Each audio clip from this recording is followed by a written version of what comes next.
পরের দিন লাইব্রেরির বইয়ের তাকগুলো সারি সারি দাঁড়িয়ে আছে।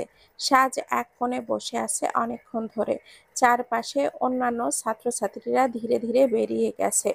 জানালার ফাঁক দিয়ে আসা আলোয় ধুলো ভেসে উঠছে।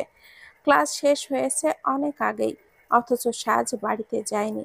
মনটা অস্থির লাগছে, কারোর সঙ্গে কথা বলতে ইচ্ছে করছে না। মেহুলও আসেনি আজ।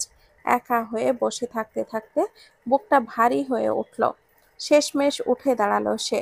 গেট দিয়ে বেরোতেই চোখ হয়ে পড়ল আরশান গাড়ির সঙ্গে হেলান দিয়ে দাঁড়িয়ে আছে। সাদা শার্ট পরা, ওপরের দুটো বোতাম খোলা, হালকা বাতাসে চুল উঠছে। সাজের বুকটা হু হু করে উঠল, কিন্তু সঙ্গে সঙ্গে মুখটা ফিরিয়ে নিল সে। এখন আসছে আবার কষ্ট দিতে। রাতভর ঘুম না হতে দিয়ে আজ এসে দাঁড়িয়েই আছে। আমিও যাব না। চোখ নামিয়ে সোজা হাঁটা শুরু করলো। ভান করলো যেন আরশানকে সে দেখেইনি। কিন্তু আরশান থেমে থাকলো না, পা বাড়িয়ে সাজের দিকে এগিয়ে এলো। কাছে আসাতেই ঠান্ডা গলায় বলল, গাড়িতে ওঠ। হু আর ইউ? আরশানের ঠোঁটে মৃদু হাসি ফুটল। সে এক পায়ে এগিয়ে এসে গাঢ় কণ্ঠে বলল, ইয়োর হাজবেন্ড, বেবি ওয়াইফি। সাজ এবার ঘুরে তাকালো। আমি তো আপনাকে চিনি না। আরশান ভুরু কুঁচকালো। বাহ, এক রাতেই মেমোরি লস! এখন তো এখান থেকে চলে যান। আমাকে রাগাস না সাজ, গাড়িতে ওঠ। সাজ অভিমানী চোখে তাকালো। আমি যাব না। কয়েক সেকেন্ডের জন্য চারপাশটা থমথমে হয়ে গেল। তখন এরিক তার গাড়ির দিকে যাচ্ছিল। ওদের দেখে বিদ্রূপ ভরা হাসি হেসে উঠল। দেখ দেখ, ড্রামা চলছে এখানে। আরশানের দৃষ্টি মুহূর্তেই এরিকের দিকে ঘুরে গেল। চোয়াল শক্ত হয়ে এসেছে।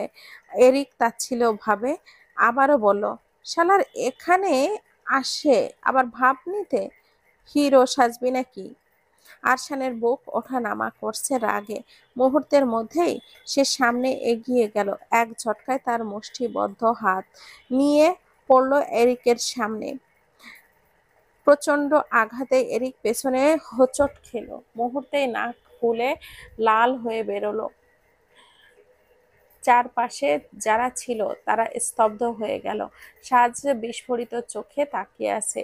এরিক যন্ত্রণায় গর্জে উঠল, তুই? আরশানের দিকে ঝাঁপিয়ে পড়বে, কিন্তু ঠিক তখনই ওর সঙ্গে থাকা কয়েকজন ছেলে তাড়াতাড়ি ধরে ফেলল। শান্ত হ, এখান থেকে এখন না, চল আগে এখান থেকে চলে যাই। তারা কোনো মতে তাকে টেনে হিঁচড়ে দূরে সরাতে লাগলো। রক্তে ভিজে যাওয়া নাক মুছতে মুছতে শেষবারের মতো এরিক তাকালো আরশানের দিকে। চোখের এয়ার ক্রাশ তীক্ষ্ণ দৃষ্টি। এরিক চলে যেতেই চারপাশ হালকা ফিসফিস শুরু হলো। সাজ কিছু একটা বলবে ভেবেছিল, কিন্তু তার আগেই আরশান ঝট করে এগিয়ে এলো। তাকে দুই হাতে তুলে নিল কোলে। সাজ চমকে গেল। এই, আপনি কি করছেন? আমাকে নামান। কিন্তু আরশানের মুখের গভীরতা একটুও বদলালো না। নীরবে এগিয়ে গিয়ে সোজা দরজার কাছে দরজা খুলে তাকে ভেতরে বসিয়ে দিল। আরশান নিজেও বসে পড়ল। ড্রাইভিং সিটে ধীরে ধীরে রাস্তা ধরে এগিয়ে যেতে লাগলো। সাজ ছটফট করছে সিটে বসে। তার মুখ লাল হয়ে উঠেছে বিরক্তিতে। আমি কেন নেমে যাব? আরশান এই মুহূর্তের জন্য তার দিকে তাকালো। ঠোঁটের কোণে হাসি ফুটে উঠল, বলল, যা। সাজ একদম হতভম্ব হয়ে গেল। সে দরজা হাতলে হাত রাখতেই টের পেল আরশান তার কবজিটা শক্ত করে ধরে আছে। এক হাতে স্টিয়ারিং ঘোরাচ্ছে আর অন্য হাতে কাকে চেপে রেখেছে তার হাত। আপনাকে কি এমনিতেই আরশোলা বলি? জুতা মারলেও উড়ে এসে পড়বেন। বড় হয়ে গেছি দেখছি, সাহসও বেড়েছে। রিমোট দিয়ে ছোট করে ফেলবো, বেয়াদব। সাজ ঠোঁট ফোলালো, ঝুঁকে পড়ে আরশানের হাতে দাঁত বসিয়ে দিল। আরশান সামান্যও টলেনি। মুখে কোনো ভাঁজ পড়ল না, একটাও শব্দ বের হলো না, শুধু দৃঢ়ভাবে গাড়ি চালিয়ে যাচ্ছে। সাজ থমকে গেল। ব্যথা কি কিছুই পেলে না, নাকি? তার মনে অদ্ভুত প্রশ্ন জাগলো। সে চোখটা ছোট ছোট করে আবারও ঝুঁকে এলো। এবার আরো জোরে কামড় দিল। দাঁতের চাপ এতটাই তীব্র ছিল যে সাধারণ মানুষ হলে চিৎকার করে উঠত। কিন্তু সাজ অবাক হয়ে তাকালো। আরশান টু শব্দটিও করেনি। গাড়ি থেমে ধীরে ধীরে থামলো আরশানের বাড়ির সামনে।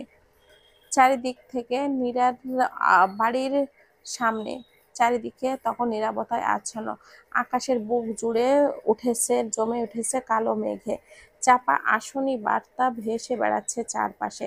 হালকা বাতাস বইছে, তবে সেই বাতাস ভেতরে অস্থিরতা চাপা ভর ছড়িয়ে গেছে। গাড়ির দরজা খুললে দাঁড়ালো আরশান। সাজও গাড়ি থেকে নামলো।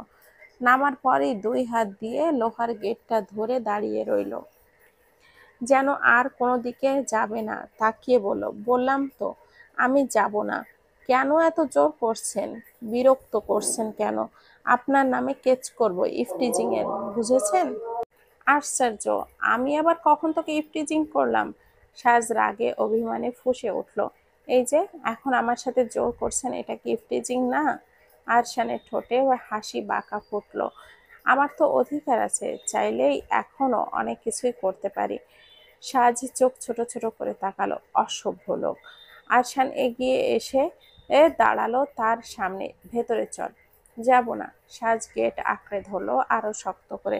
আচ্ছা, তোর হিলটা নিয়ে যা, তুই ফেলে রেখে গেছিস। এটার জন্য আমার বাড়ির ভেতরে এখনই ঘূর্ণিঝড় বইছে। আমি আর আটকাবো না তোকে। তাড়াতাড়ি কর, দেখ বৃষ্টি হবে।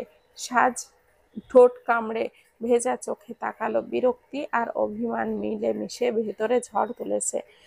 ফেলে আসা দিন। আমি চাই না আমার দরকার হোক। ফেলে দিন।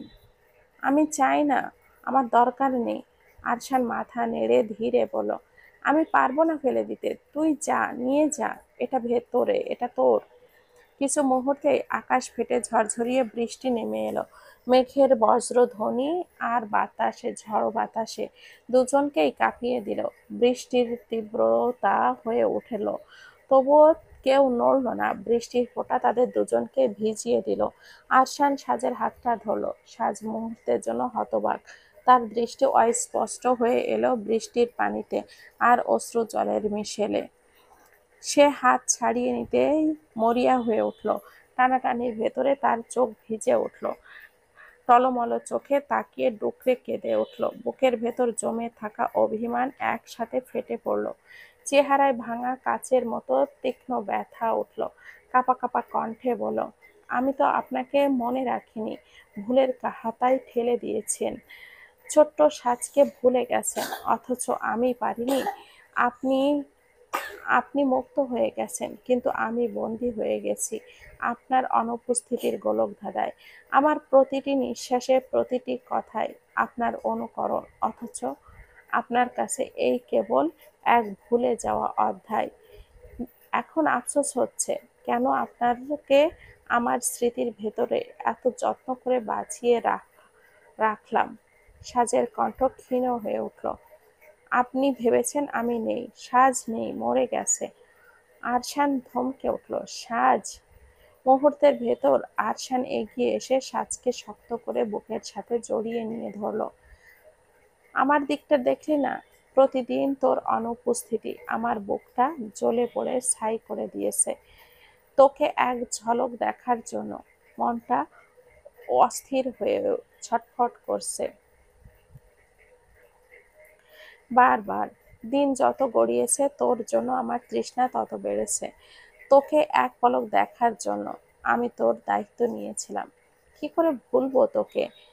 কি এই শেহরাম আরশান এখনো আগলে রেখেছে তার ছোট্ট সাজকে। ভুলেও ভুলে যায়নি বেবি বউকে। বৃষ্টি তখনও অঝোর ধারায় বইছে। করে ঝুমঝুম করে সাজের চোখ থেকে ঝরে পড়া অশ্রু বৃষ্টির জলে মিলেমিশে একাকার। আরশানের বুকের ভেতর মাথা গুঁজে হাত কাঁপতে কাঁপতে দুই হাত দিয়ে জড়িয়ে ধরল সাজ। বুকের ভেতর জমে থাকা সব অনুভব রাগে যেন মিশেল হয়ে উঠল। কিছুক্ষণ পর সাজ হেঁচকি তুলে ভাঙা ভাঙা কণ্ঠে বলল, আচ্ছা, আপনার কি গার্লফ্রেন্ড আছে? না, তবে একটা বেবি বউ আছে, বাতাসের সাথে ভেসে এলো।